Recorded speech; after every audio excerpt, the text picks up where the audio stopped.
अगर आप फाइट में कितना मर्जी आगे निकल जाओ, शैतान आपसे गलतियां करवा दे, कभी इल्जाम ना लेना। अगर आप सच्चे हो, अगर आप सच्चे हो, मैं जानियों की बात नहीं कर रहा, मैं झूठों की बात नहीं कर रहा, मैं गुनाहगारों की बात नहीं कर रहा, जो गुनाह में पड़े रहते हैं, शरीरों की बात नहीं कर रहा। हालेलुया।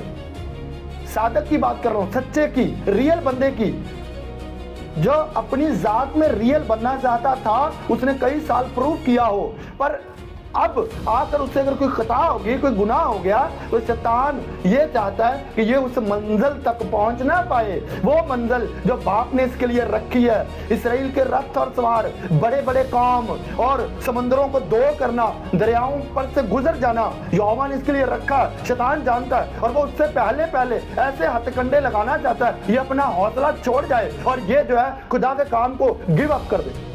हालेलुया। खुदा के काम से ये पीछे हट जाए। शैतान ये चाहता है, पर मैं तुझे बताना चाहता हूं, अगर तू वाकई सच्चा है, कुछ भी हो जाए, यहोवा पाक खुदा तुझे उठा खड़ा करेगा। हालेलुया। और तुझे वैसा ही यूज करेगा जैसा उसने बोला था। वो जिंदा खुदा, वो पहले क्यों बोलेगा? अगर उसने तुझे यूज नहीं करना, अगर उसने तेरी जिंदगी में काम ही नहीं करने, तेरी जिंदगी को ब्लेस ही नहीं करना, बरकत ही नहीं देनी, वो क्यों पास्टर के जरिए से बोलेगा? वो क्यों लोगों के जरिए से बोलेगा? वो क्यों अपना कलाम तुझ पर जिंदा करेगा? वो क्यों तुझसे हम कलाम होगा?